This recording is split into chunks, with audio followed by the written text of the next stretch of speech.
think that if you've watched one or two of my videos, I think you're well aware that I'm a Bulldog supporter, and well, they're not in the finals this year. They haven't been in the finals for the last few years, so every year I feel like I have to resort to picking a team to bandwagon on. This year, it's going to be the Canberra Raiders. They're so likable. They're just, I don't know. What's not to like about them except for Leilua? Even then, he does some cool shit. I mean, even look, his little flick passes. I mean, there was that one from around the back.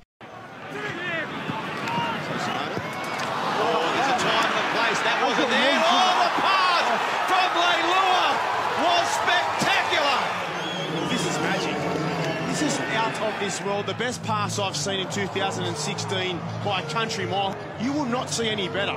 His dog shots. Okay, maybe not the dog shots. Okay, definitely not the dog shots. But for the most part, Raiders are very likable and they're very talented. I will say though, despite me just saying how talented they are, I still feel like they're very underrated, even by myself. I mean, going back to the Melbourne game last week, I pretty much gave them no chance. Now, I was well aware that they'd beat Melbourne in Melbourne not that long ago. Not too many teams do it. Raiders had done it this year.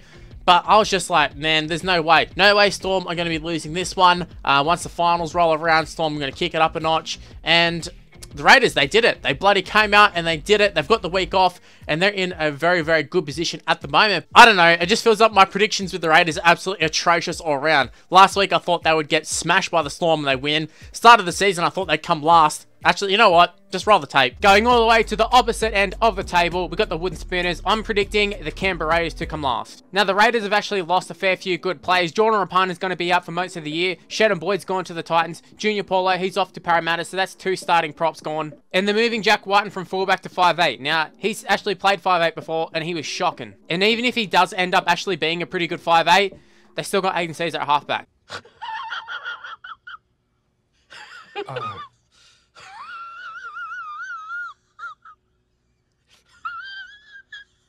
Oh, man.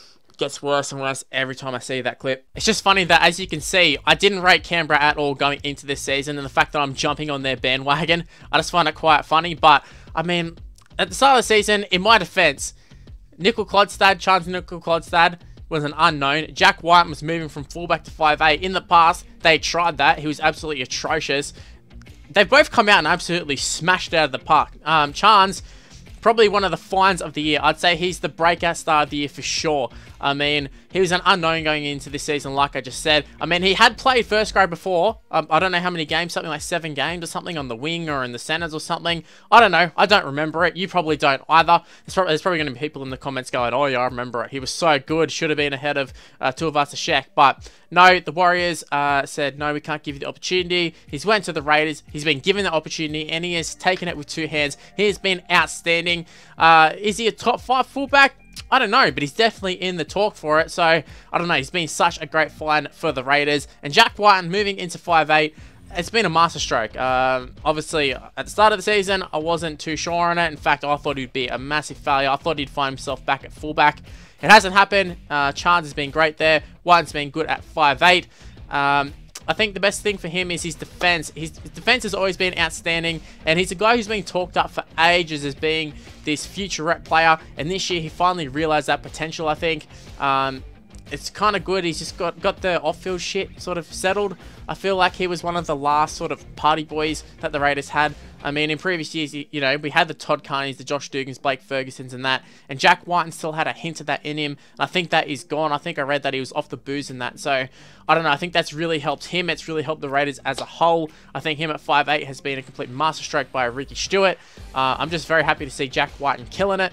And I'm happy to see Chance killing it as well, because both seem like good blokes. Just on CNK real quick, I will say, thank you. Thank you for playing so well, because I put you in my super coach at the start of the season and you're absolutely fantastic for me. Another unknown player going into the season who's been a super coach superstar has been John Bateman. What a season he's had. He's one of the many English players the Raiders have got, and I got to say, that little English contingent they've got, I think it's been big to their success. I mean, I guess they all sort of fitting well with each other. They all help each other, but they're just very, very good players. They've recruited quite well, and I was talking about Chance just a little bit earlier, and I said he was like the breakout star of this year. Now, it's a weird thing to say, because you'd think he'd be maybe the signing of the year, but I got to say, like, I think John Bateman has been the signing of the year. He has been outstanding.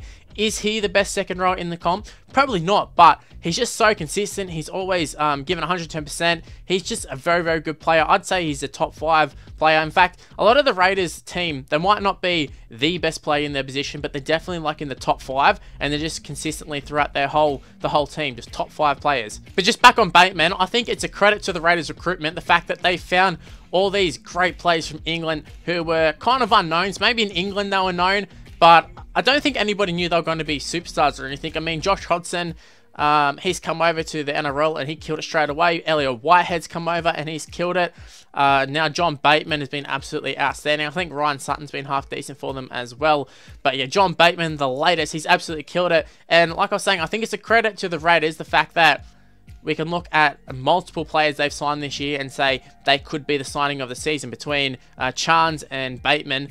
Both of them, either one of them, you can say that they could be signing of the season. Now, I've talked about how likable the Raiders are. I think the best part about the Raiders side is that they're very entertaining to watch, and they just work so well as a unit. I mean, if you go through their 1 to 17, they don't, like I was just saying before, they don't necessarily have the best player in their position. Apart from maybe Josh Papali, you can argue he's probably the best prop at the moment anyways, but you can go through their side and they've got a lot of top 5 players, and they just work so well as a team. And we've got like the English contingent that I just talked about, you know, your Bateman, Whitehead, Hodgson, all those guys who work well together.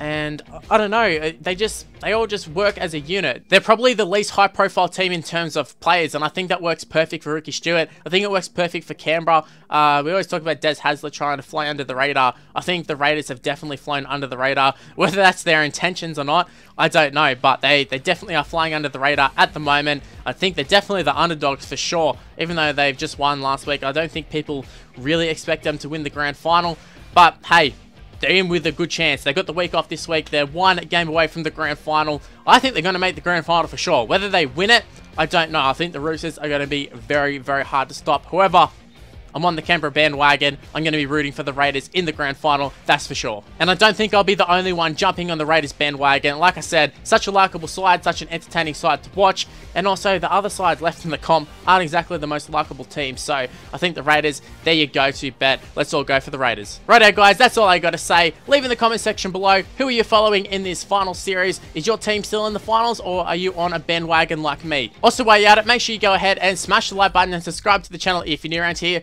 Also, make sure to follow me on Twitter and Instagram. It's on the screen right now. It's MrLuke and YT. My Snapchat is also MrLuke and YT, so go ahead and add me on that. Also, my Facebook is in the description below. I post on that every now and again, so you may as well go ahead and give me a like on that. Anyway, guys, that's the end of the video. Thanks for watching, guys. I'll see you next time.